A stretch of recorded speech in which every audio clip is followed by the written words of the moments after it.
नमस्कार, ABC channel में आपका स्वागत है। मैं हूं सचिन श्रीवास्तव और आप मेरे साथ देखेंगे आजमगढ़ से जुड़ी खबरें। आइए नजर डाल लेते हैं आज की खास खबरों पर। खबर के प्रायोजक हैं wooden touch Warnath Azamgarh, a complete hardware store, Rama multi speciality hospital and trauma centre, Narauli Azamgarh. विधायक सर्वेश सिंह सीपू हत्याकांड में अंतिम बयान दर्ज कराने के लिए कुख्यात अपराधी ध्रुव कुमार सिंह उर्फ कुंटू सिंह की शुक्रवार को जिला कारागार आजमगढ़ से गैंगस्टर कोर्ट में पेशी हुई, जहां ध्रुव सिंह उर्फ कुंटू सिंह ने अपने बयान कोर्ट में दर्ज कराए। इस दौरान कोर्ट पहुंचे पूर्व विधायक के भाई ने ध्रुव सिंह को फांसी की सजा दिए जाने की मांग की। कुख्यात अपराधी ध्रुव सिंह उर्फ कुंटू सिंह का गुरुवार को बयान नहीं हो सका, जिसके चलते न्यायाधीश से उसे आजमगढ़ कारागार भेज दिया था। शुक्रवार को एक बार फिर कड़ी सुरक्षा व्यवस्था के बीच ध्रुव सिंह उर्फ कुंटू सिंह को जिला कारागार अटौरा से न्यायालय में पेश किया गया, जहां ध्रुव सिंह उर्फ कुंटू सिंह गैंगस्टर कोर्ट में अपना बयान दर्ज कराए। गैंगस्टर कोर्ट में बयान दर्ज होने के बाद कोर्ट ध्रुव उर्फ कुंटू सिंह पर कोर्ट फैसला सुनाएगी। पूर्व विधायक सर्वेश सिंह सीपू हत्याकांड में प्रदेश का टॉप 10 अपराधी कुंटू सिंह समेत उसका पूरा गैंग ही नामजद है। गुरुवार को पूर्व विधायक हत्याकांड में शिव प्रकाश, मृत्युंजय व दिनेश का बयान दर्ज हुआ, जबकि मुख्य आरोपी ध्रुव कुमार सिंह कुंटू का बयान दर्ज नहीं हो सका था। आज कड़ी सुरक्षा व्यवस्था में कुंटू सिंह को दीवानी न्यायालय में पेश किया गया। अपर सत्र न्यायाधीश कोर्ट नंबर 6 राम अनंत की अदालत में सीपू सिंह हत्याकांड में आरोपी ध्रुव सिंह और कुंटू सिंह का बयान दर्ज कराया गया। अदालत ने अगली तिथि 8 फरवरी नियत की है। अन्य आरोपी दुर्ग विजय सिंह, जो पिछले कुछ तारीख से न्यायालय नहीं आ रहे थे, शुक्रवार को अदालत में उपस्थित होने पर अदालत ने आरोपी दुर्ग विजय को न्यायिक हिरासत में लेकर जेल भेज दिया। अब 8 फरवरी को दुर्ग विजय का बयान दर्ज कराया जाएगा। इसके अलावा अन्य 2 आरोपी अभिषेक सिंह तथा अरविंद कश्यप का बयान भी होना है। बयान दर्ज कराते समय कोर्ट पहुंचे पूर्व विधायक सर्वेश सिंह सीपू के भाई संतोष सिंह टीपू ने कहा कि उनको कोर्ट पर पूरा विश्वास है। उन्होंने कहा कि ध्रुव सिंह के कृत्यों को देखते हुए कोर्ट को फांसी की सजा देनी चाहिए। पूरी उम्मीद है और हम लोग की गवाही हो चुकी है और 313 बनना था और उम्मीद है कि हमें जो है कि आज 313 भी बन जाएगा और कोर्ट से हमें पूरी उम्मीद है, पूरी न्याय की उम्मीद हमें है। किस तरीके का न्याय चाहते हैं आप कोर्ट से? बिल्कुल उसको फांसी होनी चाहिए, उसने ऐसा अपराधी किया है और जो उसका अपराध है उस जो है हम देगी। कितना समय अभी लग सकता है कोर्ट के फैसले का? अब तक तो खत्म हो जाना चाहिए था, लेकिन कोविड के चक्कर में जो है थोड़ा सा लेट हो गया है, लेकिन हमें उम्मीद भी करते हैं कि जल्दी जो है इसका फैसला भी आ जाएगा। की प्रक्रिया में लगभग प्रक्रिया चल रही है 313 की, 3 लोगों का 313 बचा हुआ है कि अब आगे जो फाइल है बहस में जाएगी।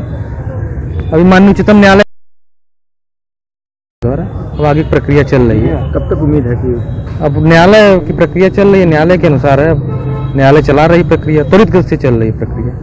आजमगढ़ मऊ विधान परिषद के चुनाव के लिए नामांकन के पर्चे शुक्रवार से बिकने शुरू हो गए। पहले दिन पर्चे खरीदने वालों में गंभीरपुर थाना क्षेत्र के रहने वाले सत्यम राय, सिधारी थाना क्षेत्र के रहने वाले भूपेंद्र सिंह एडवोकेट व थाना मेहनगर के रहने वाले अम्बरीश कुमार ने पर्चे खरीदे। अम्बरीश कुमार ने बहुजन मुक्ति पार्टी से दावेदारी की है, वहीं सत्यम राय व भूपेंद्र सिंह निर्दल के रूप में पर्चे खरीदे हैं। वहीं फूलपुर विधानसभा से भाजपा विधायक अरुण कांत यादव के समर्थकों ने पार्टी के नाम पर 3 सेट पर्चे खरीदे हैं। हालांकि पार्टी ने अभी तक अरुण कांत यादव को प्रत्याशी नहीं बनाया। अरुण कांत यादव द्वारा 3 सेट पर्चे खरीदा जाना जिले में चर्चा का विषय बना हुआ है। जिले के उप निर्वाचन अधिकारी अनिल कुमार मिश्र ने बताया कि सुबह 11 बजे से 3 बजे तक 6 सेट पर्चों की बिक्री हुई है। प्रदेश में विधान परिषद का चुनाव 3 मार्च को होना है। ऐसे में सभी दल चुनाव की तैयारियों में लगे हुए हैं। हालांकि अभी तक किसी भी दल ने प्रत्याशियों के नाम नहीं घोषित किए। अभी तक इस सीट से सपा के राकेश यादव गुड्डू विधान परिषद सदस्य हैं। विधान परिषद चुनाव को लेकर अभी तक किसी भी दल ने प्रत्याशियों के नाम के पत्ते नहीं खोले। भाजपा व सपा से बड़ी संख्या में नेता अपनी अपनी दावेदारी में लगे हुए हैं। समाजवादी पार्टी से राकेश यादव गुड्डू, पूर्व एमएलसी कमला यादव, प्रमोद यादव, अमित यादव सहित कई अन्य दावेदार टिकट मांग रहे हैं। वहीं भारतीय जनता पार्टी से फूलपुर पवई के विधायक अरुण कांत यादव के अलावा पूर्व जिला अध्यक्ष जयनाथ सिंह, सहजानंद राय, चंद्रशेखर सिंह, दीपक राय सहित टिकट के कई दावेदार हैं। अब देखना ये होगा कि पार्टी किस पर भरोसा जताती है। जहां समाजवादी पार्टी को अपनी सीट बचाने की चुनौती है, वहीं भाजपा अपने डबल इंजन की सरकार की उपलब्धियों के बहाने इस सीट पर काबिज होना चाहती है। एमएलसी चुनाव के नामांकन को लेकर कलेक्ट्रेट क्षेत्र में भारी सुरक्षा के इंतजाम किए गए। बड़ी संख्या में पुलिस बल की तैनाती के साथ ही कलेक्ट्रेट आने जाने वाले सभी रास्तों की बैरिकेडिंग की गई है। पर्चा खरीदने वालों के अलावा सिर्फ उनको ही प्रवेश दिया जा रहा जिनके नाम से पास जारी किया गया है। अभी तो दल नहीं है, जब सिंबल मिलेगा तो दल से करेंगे। हाँ, तो किस सोच पे क्या उद्देश्य है आपका इस चुनाव को लड़ने का? उद्देश्य तो आप जान ही रहे हैं, जनसेवा। तो जन समर्थन कैसे जुटाएंगे इसमें? तो जुटाएंगे, पार्टी से मिल जाएगा तो पार्टी लगेगी। पार्टी से आप? बीजेपी से जी प्रयासरत हैं जी। और अगर पार्टी नहीं देती है तो निर्दल लड़ेंगे? अब जैसा आदेश होगा पार्टी का। आपका जानना चाहेंगे कहाँ के रहने वाले हैं? राउत मऊ गाँव, थाना सिधारी, जनपद आजमगढ़। प्रोफेशन आपका? एडवोकेट। कहाँ पे करते हैं? कलेक्टर। नगर क्षेत्र के हीरापट्टी मोहल्ले के लोग कई महीनों से रोड पर लगे पानी की समस्या से जूझ रहे हैं। वैसे तो ये मोहल्ला नगर पालिका में शामिल है, लेकिन यहाँ सफाई कर्मी यदा कदा ही पहुँचते हैं, जिसका परिणाम है कि नाली का गंदा पानी बहकर सड़क पर जमा होता है। मोहल्ले में नालियां वर्षों से जाम पड़ी हैं। सफाई कर्मी इक्का दुक्का ही इस मोहल्ले में नालियों की सफाई करने के लिए पहुंचते हैं। नालियों की सफाई न होने के कारण नाली का गंदा पानी सड़क के ऊपर से होता हुआ यहाँ पहुंचता है, जिसके कारण ये पानी अब तक सूख नहीं सका है, जो लोगों के लिए मुसीबत का सबब बना हुआ है। इस बात को लेकर क्षेत्र के लोगों में रोष व्याप्त है। अभी 3 दिन पूर्व यहाँ सप्लाई की पाइपलाइन ध्वस्त हो गई। पालिका ने उसे ठीक कर जरूर कराया, लेकिन क्षेत्र की समस्या फिलहाल जस की तस बनी है। लोगों ने क्षेत्र की रोड व नाली दुरुस्त कराए जाने की मांग की है। पानी का सप्लाई जो खराब हुआ था वो तो सही किए हैं लोगों ने, लेकिन रोड की समस्या बहुत खराब है यहाँ की। ये समस्या लगभग 1.5 साल से चल रही है और न यहाँ रोड बन नहीं रहा है, नगर पालिका का भी काम नहीं हो पा रहा है, नाली भी नहीं साफ हो रही हैं और रोड आने जाने में भी बहुत दिक्कतें हैं। पब्लिक आने जाने में गिर भी रही है इस रोड पर। पानी अभी भरी हुई, कल परसों की डेट में जब ये खने थे तो पानी पूरी हद से ज़्यादा भरी थी। यहाँ पब्लिक, हाँ, पानी की पाइपलाइन खराब हो गई थी तो उन्होंने खन दिया। खनने के बाद समस्या सही हुआ दूसरे दिन, जबकि रात भर में पानी यहाँ पूरी भर गई थी। यहाँ सरकार रोड नहीं सही करा रही है। यहाँ से ये पूरी रोड खराब है, यहाँ से वहाँ तक। चाह रहा है भाई यहाँ के रोड, यहाँ की नालियाँ जो कि सही किया जाए। कोई सुनवाई नहीं हो रही है, कोई सुनवाई नहीं है। इस चीज़ में सरकार से बहुत देर दरखास्त डाल दिया गया, नगर पालिका वाले हाथ खड़ा कर दिए गए हैं। उन्होंने हाथ खड़ा कर दिया, कहा भैया हमारे साथ नहीं हो पाया। हम आते जाते हैं तो कभी पानी भरा रहता है, कभी कभी लोग बहुत लोग गिर जाते हैं, गाड़ी से फिसल जाते हैं लोग। तो यहाँ को जो है कि समस्या ये है कि पानी निकल नहीं रहा है, गड्ढा पड़ा हुआ है। शासन प्रशासन ने पैसा नहीं ध्यान नहीं दिया इस पर, सड़क बने। ये हमें चाहते हैं कि ये सड़क बन जाए, यहाँ जनता जो यहाँ की है जो परेशानी दूर हो जाए ऐसे। आजमगढ़ के अतरौलिया थाना पुलिस ने 38,000 रुपए की लूट की घटना का अनावरण करते हुए 3 आरोपियों को अवैध असलाहा व कारतूस के साथ गिरफ्तार कर लिया है। थाना अध्यक्ष रमेश कुमार को हमरा सूत्रों से मिली कि शातिर किस्म के 3 व्यक्ति मोटरसाइकिल के साथ तेजापुर मोड़ पेडुका बाबा के स्थान पर हाईवे पर खड़े हुए हैं और किसी घटना को अंजाम दे सकते हैं। इस सूचना पर मौके पर पुलिस टीम के पहुंचने पर वाहन को देखकर तीनों व्यक्तियों के मोटरसाइकिल पर बैठकर भागने पर हड़बड़ाहट में उनकी मोटरसाइकिल वहीं गिर पड़ी। उक्त व्यक्तियों द्वारा लक्ष्य बनाकर जान से मारने की नियत से पुलिस टीम पर फायर कर दिया गया। पुलिस टीम द्वारा बचाव करते हुए मौके से 3 व्यक्तियों को पकड़ लिया गया। पकड़े गए व्यक्तियों से पूछताछ करने पर फायर करने वाले व्यक्ति ने अपना नाम सत्यम चौबे पुत्र राम सहाय चौबे उम्र 20 वर्ष निवासी जमीन अगया थाना अतरौलिया जनपद आजमगढ़ बताया, जिसके पास से 1 अदद देसी तमंचा 315 बोर तथा 1 अदद जिंदा कारतूस 315 बोर और 900 रुपए बरामद हुआ। दूसरे ने अपना नाम सूरज पुत्र कांता उम्र 25 वर्ष निवासी खानपुर फतेह थाना अतरौलिया जनपद आजमगढ़ बताया, जिसके पास से देसी तमंचा और कारतूस बरामद हुआ। तीसरे ने निखिल सिंह पुत्र नरेंद्र सिंह उम्र 19 वर्ष निवासी भोज राजपुर खुर्द थाना अतरौलिया आजमगढ़ बताया, जिसके पास से 1 चाकू सामान और 800 रुपए बरामद कर अभियुक्तों को गिरफ्तार कर लिया गया। पूछताछ में अभियुक्तों द्वारा बताया गया कि 8 दिसंबर 2021 को ग्राम कटसरा में समूह से रुपया इकट्ठा करने वाली व्यक्ति से 38,000 की लूट की घटना हमारे द्वारा की गई थी तथा इसी मोटरसाइकिल से हम तीनों द्वारा रिकी की गई थी। उक्त लूट की घटना अमन सिंह निवासी कादीपुर थाने राजे सुल्तानपुर, जो इस समय झारखंड जेल में बंद है, की जमानत कराने के लिए पैसा इकट्ठा करने के लिए की गई। पुलिस अधीक्षक महोदय द्वारा अपराध एवं अपराधियों के विरुद्ध चलाए जा रहे अभियान के क्रम में कल थाना अतरौलिया व उनकी टीम जब क्षेत्र में वांछितों और वारंटियों की गिरफ्तारी के लिए भ्रमणशील थी तो उन्हें सूचना प्राप्त हुई कि थाना क्षेत्र में 3 व्यक्ति किसी अपराध करने की फिराक में मौजूद हैं। उक्त सूचना पर जब वो मौके पर गए तो 3 लोग एक मोटरसाइकिल पर सवार दिखे तथा पुलिस को देख के हड़बड़ाहट में भागने लगे। भागते समय उनकी मोटरसाइकिल गिर गई। जब पुलिस नज़दीक जाने लगी तो उनकी तरफ से फायर भी किया गया। पुलिस द्वारा आत्मरक्षार्थ न्यूनतम आवश्यक बल प्रयोग करते हुए अभियुक्तों को कब्जे में लिया गया तथा उनकी जामा तलाशी ली गई। मौके से पकड़े गए 3 अभियुक्तों के नाम सत्यम चौबे, सूरज व निखिल सिंह हैं, जो थाना अतरौलिया क्षेत्र के ही विभिन्न गांव के निवासी हैं। सत्यम चौबे के कब्जे से एक अदद कट्टा 315 बोर, एक फायरशुदा कारतूस तथा एक जिंदा कारतूस तथा 900 रुपये। सूरज के कब्जे से एक तमंचा 315 बोर, एक जिंदा कारतूस और 800 रुपये तथा निखिल सिंह के कब्जे से एक चाकू तथा 800 रुपये बरामद हुए तथा एक मोटरसाइकिल भी बरामद हुई। इनसे कड़ाई से पूछताछ की गई तो इनके द्वारा यह बताया गया कि थाना अतरौलिया क्षेत्र में पूर्व में एक समूह का पैसा इकट्ठा करने वालों के साथ घटना हुई थी, जिसके संबंध में थाना अतरौलिया पर मुकदमा अपराध संख्या 218/21 धारा 392 आईपीसी पंजीकृत किया गया था। उसमें इन तीनों लोगों द्वारा रेकी भी की गई थी। उनके द्वारा यह भी बताया गया कि उक्त घटना अमन सिंह, जो कादीपुर राजे सुल्तानपुर का रहने वाला है तथा वर्तमान में झारखंड जेल में बंद है, उसकी जमानत के लिए पैसा इकट्ठा करने के लिए की गई थी तथा उक्त घटना में क्षेत्र के ही अंश और बबुआ तथा सादिक भी शामिल थे। इन दोनों व्यक्तियों की गिरफ्तारी हेतु भी दबिश दी गई, परंतु ये अपने घरों से फरार चल रहे हैं। प्रकरण में नियमानुसार अभियोग पंजीकृत करते हुए अग्रेतर विधिक कार्रवाई की जा रही है। समूल करते हुए अपराधियों के विरुद्ध प्रभावी गैंगस्टर एक्ट की कार्रवाई की जाएगी तथा इनका गैंग भी पंजीकृत कराया जाएगा। विवेचना के दौरान और जो नाम प्रकाश में आते हैं उन पे भी अग्रेतर विधिक कार्रवाई की जाएगी। लालगंज विधानसभा में कांग्रेस पार्टी की तरफ से पुष्पा भारती को प्रत्याशी घोषित किया गया। पुष्पा भारती जिले के वरिष्ठ कांग्रेसी नेता राजबली राम की बहू हैं।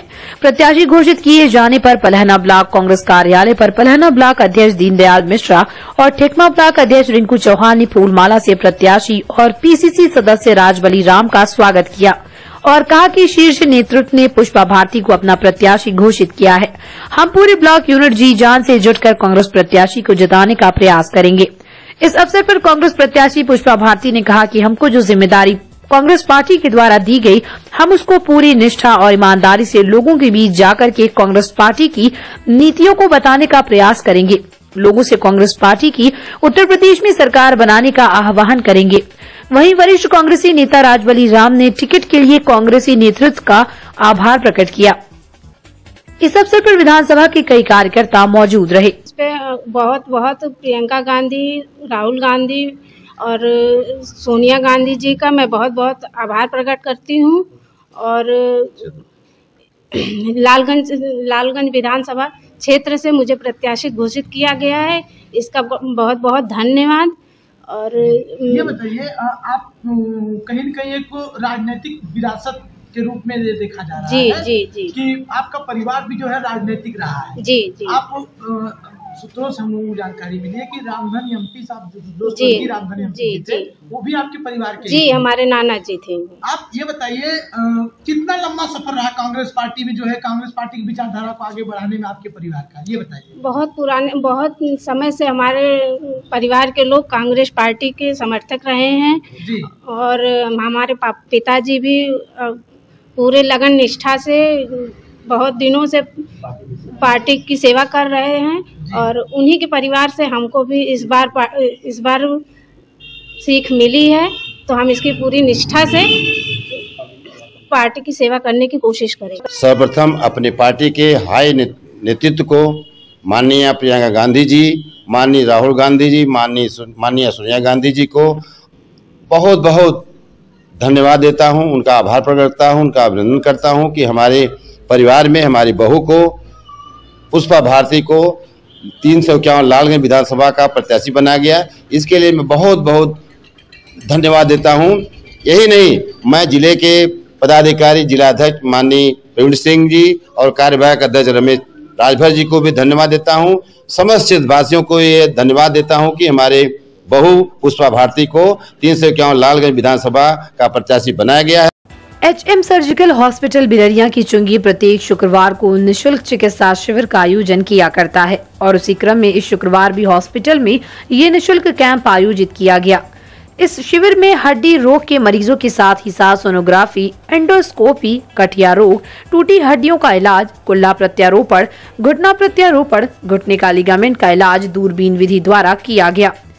MS जनरल सर्जन विशेषज्ञ डॉक्टर फुरकान अहमद, डॉक्टर फरहान अहमद, हड्डी रोग, जोड़ रोग विशेषज्ञ वाले डॉक्टरों द्वारा लगभग 150 मरीजों को देखा गया, जिसमें हर वर्ग की, चाहे वो गरीब हो चाहे अमीर, सबको निःशुल्क परामर्श प्रदान किया गया। डॉक्टर फुरकान अहमद ने कहा कि गरीब जनता के सेवार्थ में निःशुल्क कैंप का आयोजन किया जाता रहेगा और मेरा प्रति शुक्रवार में निःशुल्क सेवा में और मेरे परिवार के जो भी डॉक्टर्स हैं वो सारे के सारे लोग निःशुल्क सेवा करते हैं और कंसल्टेशन फ्री होता है हमारे यहाँ, जिसमें तकरीबन 100 से 125 150 मरीज़ हर शुक्रवार को आ जाते हैं, उनको लाभ होता है। उसमें गरीब मरीज़ों का ही ख्याल किया जाता है कि वो ज़्यादा जो लोग हमारी फ़ीस देने के लायक नहीं होते उनको हम ज़रूर लाभ पहुँचाते हैं। ये हमारे सेवा भाव है। यहाँ की फैसिलिटी देते हैं? फैसिलिटी में हम देखें यहाँ हॉस्पिटल में है, सोनोग्राफी है, पैथोलॉजी है, एक्सरे है, एंडोस्कोपी, ये सारी फैसिलिटीज़ हमारे यहाँ हैं और बहुत कम पैसों में हम ये लोग करते हैं। लेकिन आज के दिन हमने सारी सेवाएं फ्री कर रखी हैं। ठीक है, आगे हमारा प्लान ये है कि हमारे परिवार में और भी डॉक्टर्स आने वाले हैं, उनको भी हम ये प्रेरणा दे के जाएंगे, या प्रेरणा रहेगी कि वो हमारे इन्हीं चीज़ों को फॉलो करते रहें और जनता की सेवा में एक दिन कम से कम अपना पूरा समर्पित रखें वो लोग। ये हमारा निवेदन रहेगा उन लोगों से, लोगों की सलाह रहेगी। विधानसभा सामान्य निर्वाचन में मतदान के लिए मतदाताओं को जागरूक करने के उद्देश्य से अनेक प्रकार के कार्यक्रम संचालित किए जा रहे हैं। कार्यक्रमों का उद्देश्य यही है कि अधिक से अधिक मतदान हो सके, मतदान प्रतिशत सुधारा जा सके। गौरतलब है कि राष्ट्र की राजनीतिक नींव के लिए मतदान एक बुनियादी प्रक्रिया है। ये नागरिकों को अपनी सरकार चुनने में सक्षम बनाता है। ऐसे में कहना ना होगा कि मतदान एक लोकतांत्रिक राष्ट्र में एक नागरिक की राय व्यक्त करने का सबसे सशक्त तरीका है। लोकतांत्रिक प्रक्रिया को सक्रिय करने के लिए मतदान महत्वपूर्ण है। लिहाजा ABC चैनल मतदान के प्रति लोगों को निरंतर जागरूक कर रहा है। इस क्रम में शुक्रवार को हमसे जुड़े लोगों ने लोगों को एक एक वोट का महत्व बताते हुए कहा कि वोट ही हमारी ताकत है। सो मन में ये ठान लीजिए कि पहले मतदान फिर जलपान। संविधान ने हमें अधिकार दिया है कि मतदान करने के लिए, और एक वोट का महत्व बहुत होता है। एक वोट से मतलब प्रत्याशी का हार जीत सब तय होता है। और हम लोगों से यही कहना चाहते हैं, विनती करते हैं कि बहुत से लोग होते हैं अपने घरों में रहते हैं, मतदान करने नहीं निकलते हैं, तो हम लोगों से यही कहेंगे कि लोग जागरूक हों और घर से बाहर निकलें और अधिक से अधिक मतदान करें और अच्छी सरकार चुने। इस वोट से ऐसा है कि हार और जीत दोनों होती है, तो इस वजह से चाहे मैं हूँ चाहे कोई भी हो, हर व्यक्ति को जो है वोट जो है जाके देना बहुत आवश्यक है और ज़रूरी है। उससे उसकी ताकत का एहसास भी होता है और ये बहुत ज़रूरी चीज़ है वोट डालना। ये ना सोचे कि जो है बाकी लोग जा रहे हैं तो हमारे जाने से क्या बनेगा, क्या बिगड़ेगा, उससे नहीं होना चाहिए। और दूसरी चीज़ ये है कि आप अपना प्रत्याशी ऐसा चुनिए जो वेल एजुकेटेड रहे। अगर वो पढ़ा लिखा रहेगा तो उसी तरीके से आपके क्षेत्र को मजबूती देगा। जो लोग वोट देने नहीं जाते हैं उनको क्या करना चाहेंगे आप? जो वोट नहीं देने जाते हैं उनसे ये कहूँगा कि जो है ये मत सोचिए कि अगला जा रहा है, मेरे घर में बाकी लोग तो जा रहे हैं, हम नहीं जाएंगे तो क्या होगा क्या नहीं होगा।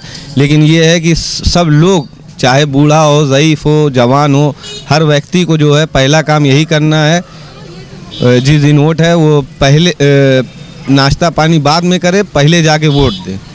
देखिए, लोकतंत्र में जो है अपने एक एक वोट का हर आदमी, जितने भी हिंदुस्तान के हर एक नागरिक को अपने वोट का अधिकार है। और वोट ऐसे लोगों को देना चाहिए जो पढ़े लिखे लोग हों, सोशल हों, समाज के हर तबके को साथ में लेकर चलने वाला हो। लेकिन आज का अगर आप माहौल उठा करके देखेंगे तो जितने भी वोटर हैं और जितने भी कैंडिडेट हैं, दोनों लोगों की सोच एक ही है। कैंडिडेट वही होता है जो रेपिस्ट होता है, कैंडिडेट वही होता है जो माफिया होता है, कैंडिडेट वही होता है जो धन बल होता है, बाहुबल होता है। और वोटर भी उसी तरीके से उनको वोट करता है, जातिगत तरीके से, बाहुबल के नाम पे और रिलीजियस के नाम पे। तो हिंदुस्तान एक खूबसूरत देश है। हिंदुस्तान एक ऐसा देश है जहाँ पर सारे मज़हब, सारी लैंग्वेज, सारी जाति के लोग एक साथ बगैर कोई भेदभाव के रहते हों। इसका नाम हिंदुस्तान है। मतदान अब परिवर्तन होना चाहिए ऐसे लोग? बिल्कुल होना चाहिए। और मुझे ऐसा लगता है पिछले कुछ दिनों से, पिछले कुछ सालों से जो हिंदुस्तान का माहौल चेंज हुआ है, ख़ास तौर से जातिगत तरीके से, धर्म के नाम पे ये पॉलिटिक्स आज की 5-7 सालों से हो रही है, जो बिल्कुल गलत है। हिंदुस्तान को दीमक की तरीके से ये चीज़ें खा रही हैं। मतदान 100% कब की होगा? देखिए, मतदान 100% कहाँ होता है, आप बताइए। मतदान 100% कभी नहीं होता है ना। लेकिन हाँ, ज़्यादा से ज़्यादा लोगों को मतदान करना चाहिए। अपने एक एक वोट का महत्व लोगों को समझना चाहिए। अगर हमें किसी चीज़ की दिक्कत हो रही है तो हमें जो है अपने वोट का इस्तेमाल करना चाहिए। क्यों करना चाहिए? अगर हम अच्छे लोगों को चुनेंगे, अच्छा विधायक चुनेंगे, अच्छा MP MLA चुनेंगे, तब जा कर के समाज बदलेगा।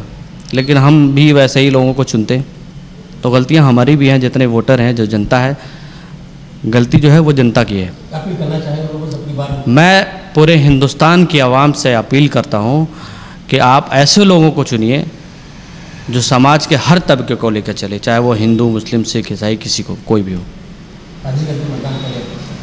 और ज़्यादा से ज़्यादा लोग मतदान करें। मतदान का बहुत इतना इम्पोर्टेंट है कि अब मतलब एक मैं बता रहा हूँ ना कि यही एक हथियार है अपने हक को पाने के लिए। Wooden touch Bhanwarnath Azamgarh, a complete hardware store. हमारे यहाँ branded plywood, flush door, designer door, PVC door, formica, fancy hardware, kitchen की चिमनी एवं मॉड्यूलर किचन की एक्सक्लूसिव रेंज उपलब्ध। अपने आशियाने में लगाइए 4 चांद, पहुंचिए wooden touch Bhanwarnath Azamgarh. Rama hospital Narauli Azamgarh में doctor Amit Singh, doctor Khushboo Singh, doctor Pankaj Sharma, doctor Ajit Kumar, doctor Amit Kumar Singh, doctor Brajesh Kumar Chauhan, doctor Dheeraj Singh, doctor अंकुर यादव और डॉक्टर SK चौधरी दे रहे हैं अपनी सेवाएं।